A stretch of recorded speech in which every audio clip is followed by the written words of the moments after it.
Hi friends, welcome to RS allrounder. இன்னைக்கு நம்மளோட YouTube சேனலில் ரொம்பவே ஹெல்தியான கருவேப்பிலை சட்னி தாங்க செய்ய போகிறோம். இது ரொம்ப சிம்பிளான ரெசிபி. டேஸ்ட் வைஸ் ரொம்பவே சூப்பராக இருக்கும்.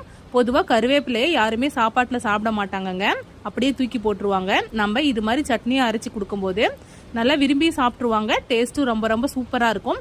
இப்போ வாங்க இந்த ரெசிபி எப்படி செய்யலாம்னு சொல்லி வீடியோக்குள்ளே போய் பார்க்கலாம். இந்த ரெசிபி பண்ணுறதுக்கு ஒரு பேனில் 2 டீஸ்பூன் ஆயில் ஆட் பண்ணியிருக்கிறேன். எண்ணெய் நல்லா சூடாகட்டும். எண்ணெய் நல்லா சூடாயிருச்சு. இப்போ இது கூடவே 2 டீஸ்பூன் உளுத்தம்பருப்பு, 2 டீஸ்பூன் கடலைப்பருப்பு ஆட் பண்ணிக்கிறேன். அடுப்பை மீடியம் ஃப்ளேமில் வச்சுக்கிட்டு பருப்பு நல்லா வறுத்து எடுத்துக்கலாம். பருப்பு நல்லா செவந்து வரட்டும், அந்த அளவுக்கு நல்லா வதக்கி எடுத்துக்கோங்க. இப்போ இது கூடவே ஒரு கைப்பிடி அளவு சின்ன வெங்காயம், 10 பல்லு பூண்டு, கொஞ்சமாக இஞ்சி ஆட் பண்ணிக்கிறேன். இப்போ இது கூடவே 2 பச்சை மிளகாய், 2 வரமிளகாய் ஆட் பண்ணிக்கிறேன். மிளகாய் உங்களோட காரத்துக்கு ஏற்ப ஆட் பண்ணிக்கோங்க. நல்லா வதக்கிக்கலாம்.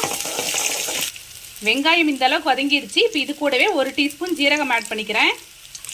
இது கூடவே 2 கைப்பிடி அளவு கருவேப்பிலை ஆட் பண்ணிக்கிறேன். நீங்கள் சட்னி எந்த அளவுக்கு செய்கிறீங்களோ அதுக்கு தகுந்த மாதிரி கருவேப்பிலை ஆட் பண்ணிக்கோங்க. கருவேப்பிலை ஆட் பண்ணிவிட்டு நல்லா வதக்கி விட்டுடலாம்.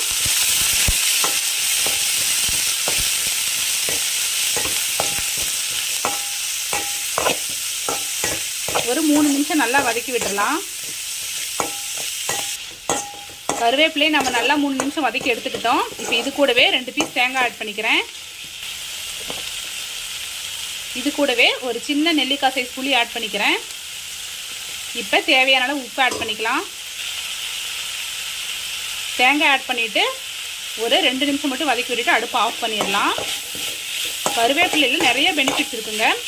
ஆனால் நம்ம டைரெக்டாக கருவேப்பிலை சாப்பிட மாட்டோம். ஸோ இது மாதிரி சட்னியாவோ இல்லைன்னா தொக்கு மாதிரி செஞ்சு கொடுக்கும்போதே குழந்தைங்கள்லேருந்து எல்லாருமே நல்லா விரும்பி சாப்பிட்டுக்குவாங்க.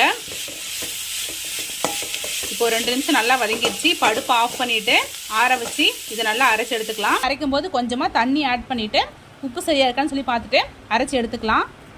பாருங்கள், சட்னி நல்லா அரைச்சி எடுத்துக்கிட்டேன். அரைச்சிட்டு அந்த மிக்சியில் லைட்டாக தண்ணி ஆட் பண்ணி அதையும் இது கூடவே ஆட் பண்ணிக்கிட்டேன். இப்போ இது கூடவே தாளிப்பு ஆட் பண்ணிடலாம். இப்போ தாளிப்பு கரண்டியில் கொஞ்சமாக ஆயில் ஆட் பண்ணிக்கிட்டேன். எண்ணெய் நல்லா காஞ்சது. கொஞ்சமாக கடுகு, உளுந்து, கருவேப்பிலை, ஒரே ஒரு வரமிளகாய் ஆட் பண்ணிக்கிட்டேன். நல்லா மிக்ஸ் பண்ணிடலாம். அவ்வளோதான் ஃப்ரெண்ட்ஸ், நம்மளோட கருவேப்பிலை சட்னி சூப்பராக ரெடி ஆயிடுச்சு. இது இட்லி, தோசை, சாப்பாடு, சப்பாத்தி எல்லாத்துக்குமே ரொம்பவே ஆப்டாக இருக்குங்க.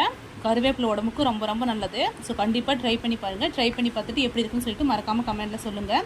இது மாதிரி simple recipes and lunch box recipes videos நம்மளோட சேனலில் ரெகுலராக அப்லோட் பண்ணுவோம். இது மாதிரி வீடியோஸ் வேணும்னா நம்மளோட ஆர்எஸ் ஆல்ரவுண்டர் சேனல் மறக்காமல் சப்ஸ்கிரைப் பண்ணிக்கோங்க. இந்த வீடியோ உங்களுக்கு பிடிச்சிருந்தா லைக் பண்ணுங்கள், கமெண்ட் பண்ணுங்கள், மறக்காமல் உங்களோட ஃப்ரெண்ட்ஸ்க்கு ஷேர் பண்ணிக்கோங்க. தேங்க்யூ ஃப்ரெண்ட்ஸ், தேங்க்ஸ் ஃபார் வாட்சிங்.